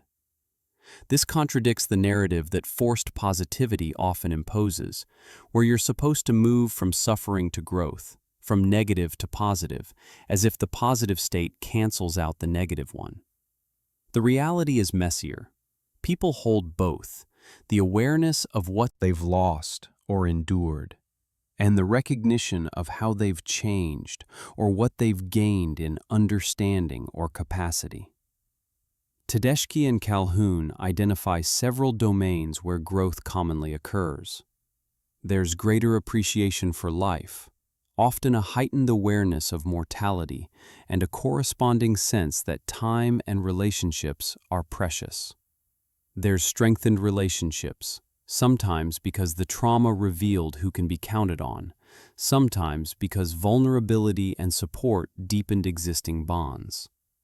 There's increased personal strength, a sense of having survived something you didn't think you could survive, which changes your assessment of what you can handle. There's recognition of new possibilities, paths or identities or interests that emerged from the disruption of your previous trajectory. And there's spiritual or existential development, deeper engagement with questions of meaning and purpose. None of these require that the trauma was good or that you're glad it happened. You can develop greater appreciation for life while wishing the event that triggered that appreciation never occurred. You can recognize increased personal strength while wishing you'd never needed to develop it. The growth is real, but so is the loss. The research also shows that not everyone experiences post-traumatic growth, and that's important too. The absence of growth doesn't mean you've failed or that you're doing recovery wrong. Some traumatic experiences are simply destructive with no redemptive elements. Some people process trauma in ways that lead to recovery without transformation. That's legitimate. Moreover, the factors that predict post-traumatic growth are complex. Some level of distress is necessary. Events that are mildly unpleasant don't typically produce growth. But extreme trauma can be so overwhelming that it prevents the kind of processing that growth requires. There's a range where growth becomes possible, difficult, enough to shatter existing assumptions, but not so extreme that you can't engage with it. Social support matters significantly. People who have access to supportive relationships where they can process their experience show higher rates of post-traumatic growth. This connects to what we discussed about co-regulation and social sharing. The growth doesn't happen in isolation. It happens through the process of making sense of experience in connection with others. Here's where forced positivity becomes particularly damaging. If your social environment responds to your trauma with pressure to be positive, to find the silver lining, to move on and look forward, you don't get the support for deliberate rumination that growth requires. You're being asked to skip the processing and jump to the growth, which doesn't work. The growth emerges from the processing, not from the positive framing. There's also evidence that pre-existing assumptions or beliefs matter. People who've experienced trauma that violates their fundamental assumptions about how the world works, that the world is safe, that good things happen to good people, that they have control over their outcomes, may be more likely to experience growth because they're forced to rebuild those assumptions in more complex or realistic ways. But that rebuilding requires that you acknowledge the assumptions were violated. You have to sit with the discomfort of uncertainty, of not knowing how to make sense of things. Forced positivity short-circuits this by offering ready-made positive interpretations. Everything happens for a reason. You'll come out stronger. God has a plan. These phrases provide false certainty that prevents the genuine cognitive emotional work of rebuilding shattered assumptions. The timeline matters too. Post-traumatic growth isn't immediate. It develops over months or years as people process what happened. Early attempts to impose positive interpretations when someone is still in acute distress are particularly unhelpful. They communicate that the distress isn't acceptable, which interferes with the natural processing that needs to occur. Tedeschi and Calhoun note that growth often involves oscillation between confronting the traumatic reality and taking breaks from that confrontation. People move toward the painful material, process what they can, then pull back and focus on other things, then return to the processing. This oscillation is natural and functional. It allows the processing to occur in manageable doses. Forced positivity disrupts this oscillation by treating any confrontation with the painful reality as problematic. It pressures people to stay in the positive frame rather than allowing the natural movement between confrontation and respite. That pressure interferes with processing and likely reduces the chances of eventual growth. There's also research showing that people who experience post-traumatic growth often go through periods where they question whether the growth is real, or whether they're just telling themselves a story to make the trauma bearable. This self-doubt is actually part of the process. The growth has to be integrated authentically, not just adopted as a narrative. The questioning ensures that the growth is genuine rather than performative. This is different from forced positivity, which typically involves adopting positive narratives without deep questioning. The pressure is to believe the positive frame, not to struggle with whether it's true. That produces shallow reframing rather than genuine transformation. Post-traumatic growth also doesn't mean you're back to baseline, or that you're better off than before the trauma. It means specific positive changes occurred alongside the ongoing impact of the traumatic experience. People who report growth also report symptoms of post-traumatic stress. The growth doesn't eliminate the trauma's effects. Understanding this helps. Avoid the trap of using post-traumatic growth as another form of toxic positivity. The message shouldn't be that trauma leads to growth, so you should be grateful for it or focus on the positive.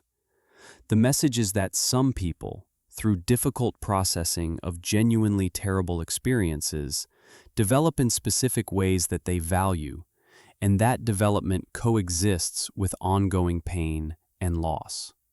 Supporting someone who's experienced trauma means creating space for them to process at their own pace, without pressure to find meaning or growth prematurely. It means accepting that they might experience growth eventually, or they might not, and either outcome is acceptable. It means being present for the oscillation between confronting pain and needing respite, without treating the confrontation as dwelling or the respite as avoidance. The research on post-traumatic growth ultimately supports the broader pattern we've been tracing. Genuine positive change doesn't come from forcing positivity. It comes from engaging honestly with difficulty, from processing painful reality, from being supported in that processing rather than pressured to move past it. The growth, when it occurs, emerges from the struggle, not from the avoidance of struggle. The question isn't whether difficult emotions should exist. They will, regardless of what anyone wants. The question is how to live well despite their presence, or perhaps more accurately, how to live well while making room for their presence. The research we've traced points toward a particular kind of resilience, one that's built not on emotional invulnerability, but on flexible engagement with the full range of human experience. Kristin Neff's work on self-compassion provides a framework that integrates many of the principles we've discussed. Self-compassion involves three core components: self-kindness rather than self-judgment, common humanity rather than isolation, and mindfulness rather than over-identification with difficult thoughts and feelings. Self-kindness means responding to your own suffering the way you'd respond to a friend's suffering, with warmth and understanding rather than harsh criticism.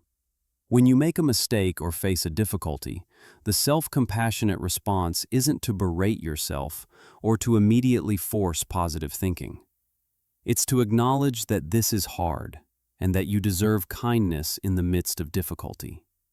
Research on self-compassion shows that it predicts better mental health outcomes than self-esteem. This is somewhat counterintuitive because self-esteem has been emphasized heavily in psychology and education. But self-esteem is often contingent on success or on comparing favorably to others. It goes up when things go well and down when they don't. Self-compassion remains stable regardless of outcomes because it's not based on evaluation or comparison. It's based on the recognition that suffering is part of being human and deserves a compassionate response. Studies show that people high in self-compassion experience less anxiety and depression. They're more resilient in the face of failure or rejection. They're more likely to try again after setbacks because they don't interpret failure as evidence of fundamental inadequacy. They can acknowledge what went wrong without it meaning something catastrophic about who they are. The common humanity component addresses the isolation that often accompanies suffering. When you're struggling, it's easy to feel like you're the only one, like everyone else has it together while you're falling apart. Common humanity means recognizing that difficulty, imperfection, and pain are universal human experiences. You're not uniquely flawed or uniquely unlucky. You're having a human experience. This directly counters one of the problems with forced positivity cultures. When everyone is performing positivity, it creates the impression that everyone else is fine, that you're the only one struggling. That perceived isolation intensifies distress. Common humanity breaks that isolation by acknowledging that struggle is normal, not exceptional. The mindfulness component involves being aware of your experience without either suppressing it or being overwhelmed by it. It's the middle path between avoidance and over-identification. You notice that you're feeling anxious or disappointed without either pushing the feeling away or treating it as the totality of your reality. The feeling is present, you acknowledge it, and you also recognize that it's one aspect of your current experience, not the whole of it. This connects directly to the acceptance-based approaches we discussed earlier. Mindfulness in the self-compassion framework is about making space for difficult feelings while maintaining perspective. You're not trying to eliminate the feelings, but you're also not drowning in them. You're holding them with some spaciousness. Neff's research shows that self-compassion can be taught and that teaching it produces measurable benefits. Interventions that train people in self-compassion reduce depression and anxiety, increase life satisfaction, and improve emotion regulation. The effects are sustained over time, suggesting that self-compassion isn't just a temporary mood boost, but a genuine shift in how people relate to their experience. One particularly striking finding is that self-compassion is associated with greater motivation and personal growth, not with complacency as some critics feared. The concern was that being kind to yourself might mean letting yourself off the hook, not trying hard, accepting mediocrity. The research shows the opposite. People high in self-compassion are more likely to set challenging goals and persist when things are difficult because they're not afraid of failure in the same way. They know that if they fail, they'll treat themselves kindly rather than with harsh criticism, which makes it safer to try. This contrasts sharply with approaches based on self-criticism or harsh motivation. While self-criticism might produce short-term effort driven by fear of failure, it undermines long-term motivation and well-being. People eventually burn out or avoid challenges altogether to escape the internal critic. Self-compassion sustains motivation because it creates a supportive internal environment rather than a hostile one. There's also research on self-compassion in relationships. People high in self-compassion tend to be more supportive partners. They're better able to validate their partner's experiences because they're not threatened by another person's distress. They don't need their partner to be constantly positive because they're comfortable with the full range of emotions. Their self-compassion extends to compassion for others. This connects to a broader point about genuine resilience. Resilience isn't about not being affected by difficulty. It's not about bouncing back immediately or maintaining positivity regardless of circumstances. Research on resilience shows that it involves flexibility, the capacity to adapt to changing circumstances, to use different strategies as situations require, to seek support when needed, and to acknowledge difficulty while continuing to move forward. Brittle systems appear strong because they don't bend, but they break under sufficient pressure. Flexible systems bend and absorb impact, which allows them to endure greater stress without breaking. Forced positivity creates brittleness. It doesn't allow for bending, for acknowledging difficulty or adjusting to reality. When the pressure exceeds the capacity of the rigid positive frame, the system breaks.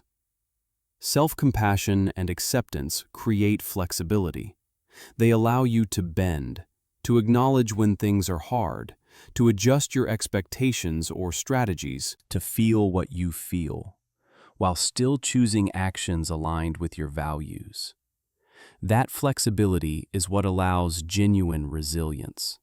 There's also research on emotion-focused coping, which involves processing and working through emotions rather than trying to eliminate or avoid them.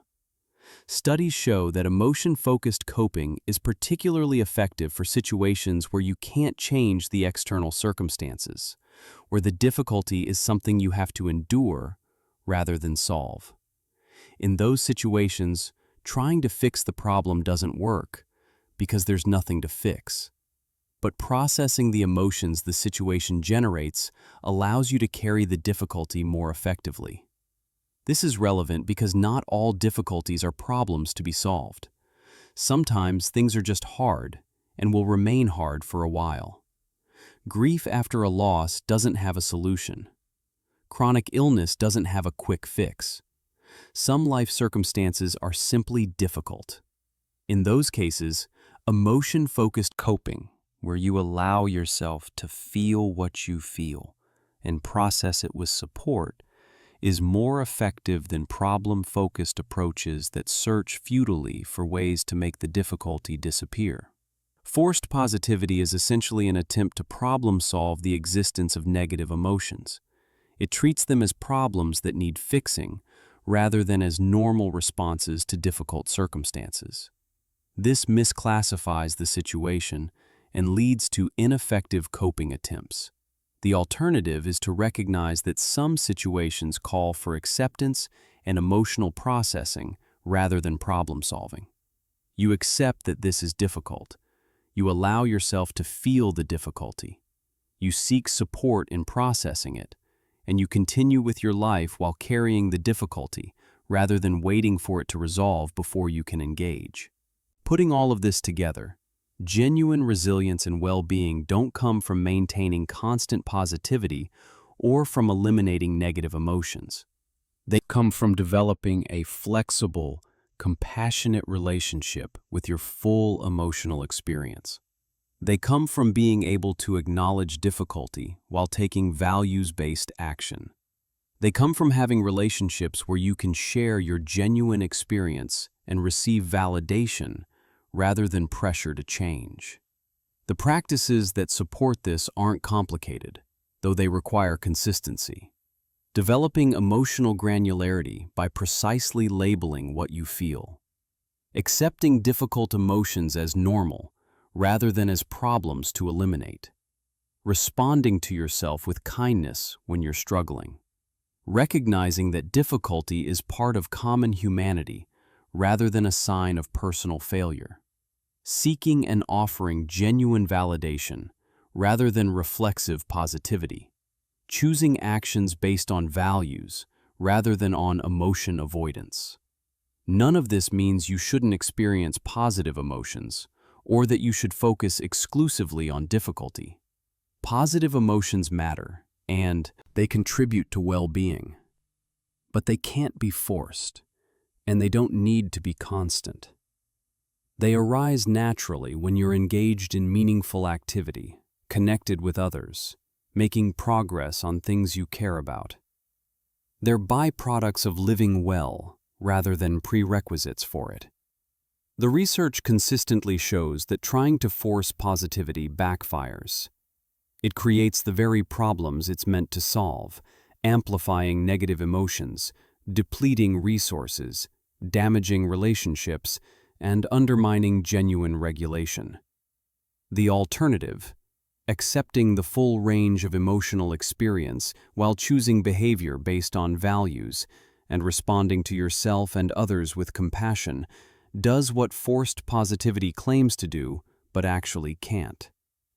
It allows people to manage difficulty effectively, to build genuine resilience, and ultimately to thrive not despite their capacity for negative emotion, but through learning to work with it skillfully. The impulse to force positivity comes from somewhere understandable. No one wants to suffer. No one wants to watch others suffer. When distress appears, the instinct to make it go away feels caring, feels helpful. But as we've traced through the research, that instinct, when it overrides acceptance of emotional reality, creates more problems than it solves. The ironic process theory showed us that trying to suppress thoughts makes them more intrusive. The monitoring required to keep unwanted content at bay paradoxically keeps that content active and accessible. When you tell yourself or someone else to just think positive, you activate a cognitive structure that makes negative thoughts more likely to break through, often with greater intensity than if they'd simply been acknowledged in the first place. Emotional invalidation, even when delivered with good intentions, creates measurable harm. When people's feelings are dismissed or redirected toward positivity before being understood, they experience it as rejection. Their stress increases rather than decreases. They learn to hide their genuine experience, which leads to isolation and prevents the processing that might actually help. Relationships suffer because connection requires authenticity, and authenticity isn't possible when only certain emotions are acceptable. The neuroscience of affect labeling revealed something almost paradoxical. Turning attention toward difficult emotions, naming them precisely, engaging prefrontal systems that represent experience symbolically. This doesn't amplify distress, it reduces it. The act of looking directly at a difficult feeling and identifying it accurately activates regulatory systems that dampen emotional intensity. This only works when the labeling comes from acceptance rather than from an agenda to make the feeling disappear. But when it does work, it's more effective than suppression or distraction. Psychological flexibility, the core principle behind acceptance and commitment therapy, demonstrated that organizing your life around avoiding negative emotions creates rigidity and constriction. You end up avoiding situations that matter because they might trigger discomfort. The alternative isn't to seek out suffering. It's to accept that difficult feelings will arise and to choose actions based on values rather than on emotion avoidance. That acceptance doesn't eliminate negative emotions, but it prevents them from controlling your behavior. It creates space for a full life, even when that life includes pain. The research on ego depletion showed that emotion suppression is expensive. It uses cognitive resources that you need for other things. When you're constantly managing your emotional display, forcing yourself to appear positive regardless of what you actually feel, you have less capacity for focus, for persistence, for decision-making, for self-regulation in other domains. You're essentially spending your limited regulatory budget on suppression, which leaves you depleted for everything else and doesn't even eliminate the emotions you're trying to suppress. Emotional granularity research revealed that people who can distinguish between nuanced emotional states have better mental health outcomes. When you know whether you're feeling resentful versus disappointed versus anxious, you have more information and more options for response. That differentiation requires that you examine your emotional experience rather than rushing to replace it with positivity. Forced positivity collapses all negative states into a category of things to avoid, which prevents the differentiation that would actually help you regulate effectively. The social sharing research demonstrated that humans are built for co-regulation. We process emotions in connection with others, and that processing requires that we can share our genuine experience and have it validated. When social environments mandate positivity, they prevent the sharing that would provide co-regulatory benefit. People isolate with their distress because they've learned that expressing it leads to invalidation. The very support that relationships should provide becomes unavailable. The distinction between suppression and reappraisal clarified that not all regulatory strategies are equivalent. Genuine reappraisal, where you find an alternative perspective that actually shifts your understanding, can be helpful. But performative reappraisal, where you just tell yourself to think more positively without believing it, is closer to suppression and has similar costs. Forced positivity usually involves this performative version, imposing positive interpretations that don't reflect genuine understanding. Post-traumatic growth research showed that positive change after difficult experiences doesn't come from positive thinking. It comes from struggling with the reality of what happened, from deliberate engagement with painful material, from rebuilding shattered assumptions through careful processing. Growth and suffering coexist. The growth doesn't erase the trauma or make it worthwhile. Attempts to impose positive interpretations prematurely interfere with the processing that genuine growth requires. And self-compassion research integrated many of these threads, showing that treating yourself with kindness in difficulty, recognizing that struggle is part of common humanity, and maintaining mindful awareness of your experience without suppression or over-identification These create genuine resilience. Not the brittle kind that appears strong because it doesn't bend, but the flexible kind that can absorb impact and endure. What actually helps people thrive isn't the elimination of negative emotions or the maintenance of constant positivity. It's the development of a flexible, accepting relationship with the full range of emotional experience. It's the capacity to acknowledge difficulty while choosing actions aligned with values. It's access to relationships where genuine experience can be shared and validated. It's self-compassion that allows you to be kind to yourself when things are hard, rather than adding self-criticism to the existing difficulty. None of this means you should focus exclusively on the negative or that positive emotions don't matter. It means that positivity can't be forced without cost, and that the costs often outweigh any temporary benefit. Genuine positive emotions arise naturally from meaningful engagement, from connection, from progress on things that matter. They're outcomes of living well rather than prerequisites for it. The practical implications are straightforward, even if implementing them requires shifting away from cultural norms around positivity. When someone shares difficulty, validate before reframing. Acknowledge that what they're experiencing is real and makes sense. If reframing is helpful later, it will be more effective after validation.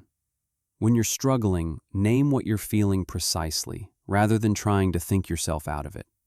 The naming itself is regulatory.